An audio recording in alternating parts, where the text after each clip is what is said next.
He and I met first when I was at Delhi University. And I joined Delhi University in 1963. And Kane was teaching from an earlier period and was regarded as one of the finest teachers, quite rightly so. And then a group of us gathered, Professor Bipin Chandra, K.N., Professor Ali Singh, and so on, and we were trying to introduce the idea of a new history. Why? Because the history that was being taught was really terribly out of date. And the new history that had gripped the world at that time, some of the best historians across the world were practitioners of what was popularly called new history. The new history was really a move to try and move history away from Indology, which was simply a narrative of information and of factual evidence, towards the social sciences, where what was required was analysis of historical material to determine the kinds of societies that existed in the past and what kind of links they had with us in the present. We were trying our best to change the Delhi University syllabus and make it a little more receptive to the new history. And so there were many discussions, many debates, many teachings. The arts faculty building room number 22 was alive with all this chatter that went on about what was meant and what we wanted. But only a trickle came through, because most of the people teaching history were perfectly happy with what they had been teaching for the last 30 years and had no desire to make any major changes. I was always struck in these meetings by the careful way in which Kane would explain what we meant by new history. What did we mean by social and economic history? What did we mean by the new dimensions that we were beginning to bring into the study of history? We would take up what he said and discuss it further. But the resistance to change was strong. We were really not able to make any great improvement in the syllabus of the reading lists. But we did make a few significant changes, largely bringing in some social and economic history, which made it easier later on to bring in the changes that Delhi University now has and grapples with. And then the big change happened. In 1970, JNU started organizing its teaching program. And the School of Social Sciences was among the early ones to be established. There were 3 of us initially appointed to the Center for Historical Studies. There was Saripali Gopal for contemporary history, and the notion of contemporary history was in itself quite revolutionary at that time. What was contemporary history? Isn't that a contradiction in terms, people say, and we had to argue opposition. And Satish Chandra taught or worked out the syllabus for medieval history, and I did the same for ancient history. But in 1971, there was a big departure in the CHS of JNU when people like Bipin Chandra joined us for modern history, and various other people were recruited, and we ended up with about a dozen faculty members at that time. KN was amongst those that came in at that period. And we were all teaching what we had specialized in, which was one thing, and we made a lot of difference to the quality of what was teaching by introducing these notions of new history. And we had long sessions from morning to evening where we would be thrashing out courses and syllabi and reading lists and arguing ourselves silly. But it was in fact extremely useful because it did make a difference to the general understanding of what we meant by history. We had to discuss what of this was relevant to us in starting a new department, and moving history slowly away from Indology into the social sciences where it now abides. And there were many innovations we made which were completely new, and people sort of looked at us skeptically and said, will you find any students to come to you to learn about all of this? And of course, as it happened, the students that came to us and learned about all of this, the new history, were very excited, intellectually excited, and very intellectually provoked into thinking further, reading further, and discussing and debating further what was regarded as history. There were three innovations that we discussed, and Gail's participation was of tremendous help in just clarifying these innovations. We were working in a semester system, which meant that we could not have long survey courses that lasted through the year. We had to have shorter ones, one semester courses, which therefore focused on important themes and questions related to the history we were teaching.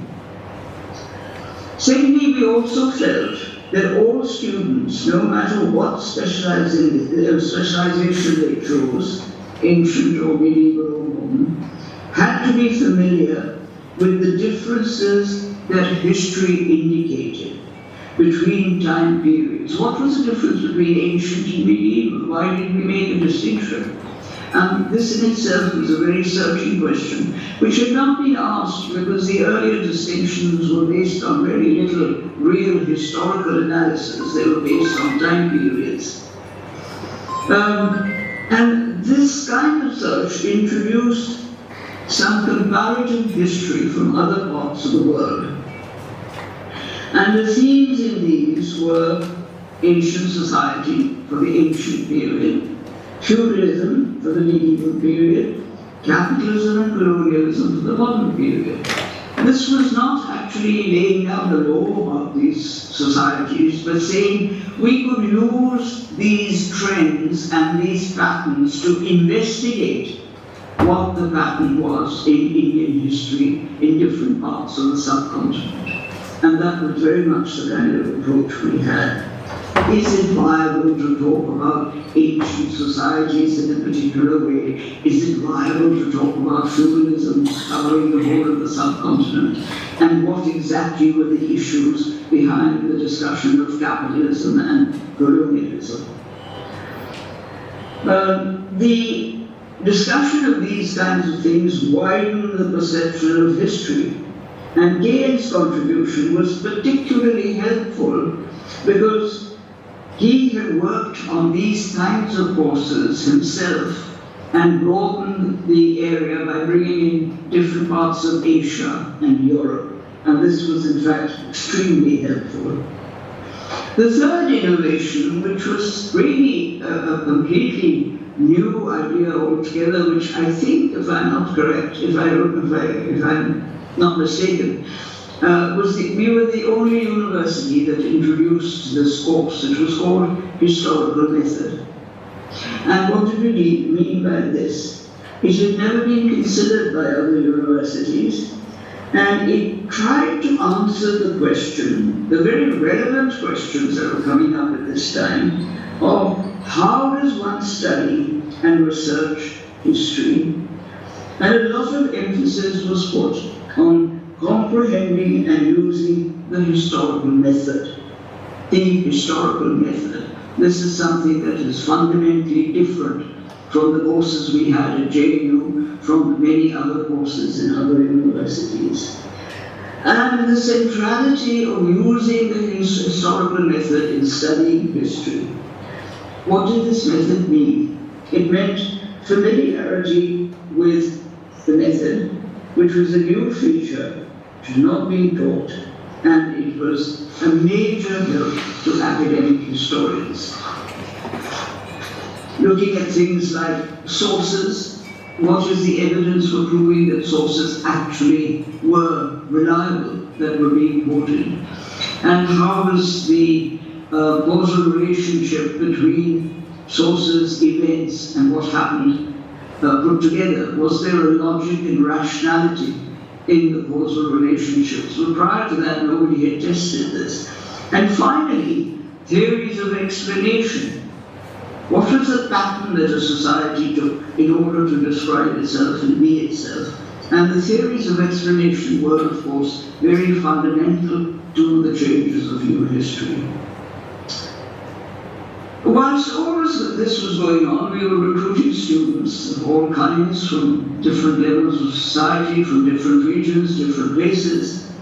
And in terms of personal relations, I was always very struck by the fact that Kian had immense empathy for students. He was always available for somebody to knock on his door and walk in and say, "Can you please explain this to me? I don't understand."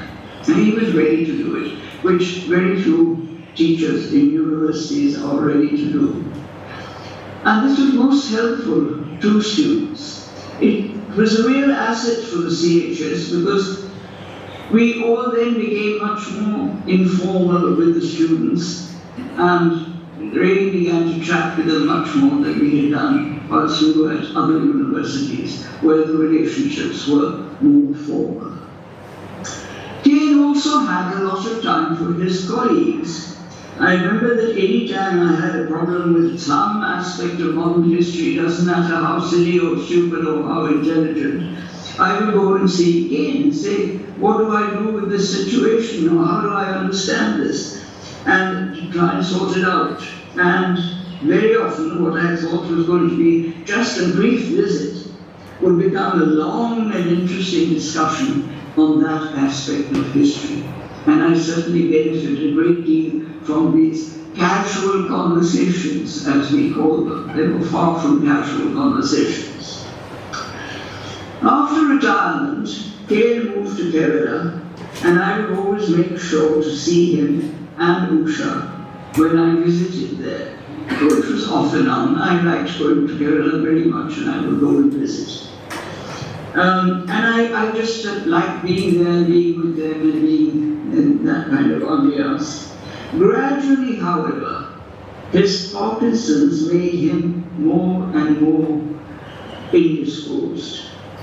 But he battled it very bravely. I mean, I've seldom seen people battling something, a disease, with such grit and courage. Of course, the passing away of Usha was a terrible blow for him because she was absolutely foundational, fundamental in her presence of being with him as the disease progressed. But I'd like to conclude simply by saying that his passing away has been a great blow to all of us who always looked forward to talking with him, even when he was indisposed at times, and not only on history, but in fact on life in general. And that's how I will always remember him. Thank you.